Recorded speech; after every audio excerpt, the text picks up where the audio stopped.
Tonight, 12 boys trapped in a flooded Thailand cave send handwritten messages of love and reassurance to their families. Rescues are now saying they will dive them out as soon as the heavy rain starts again.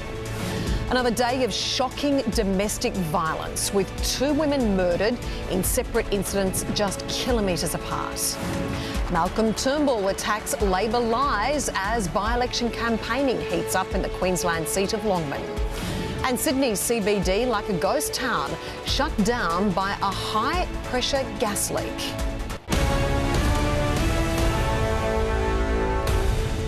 This is 10 Eyewitness News with Natarsha Belling.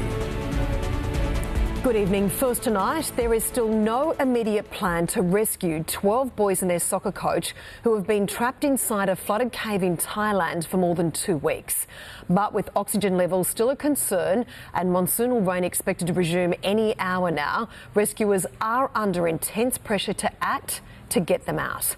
Our reporter Daniel Sutton is in Chiang Rai and he joins us now. Dan, it appears we are entering the last critical stretch of this extremely tricky operation.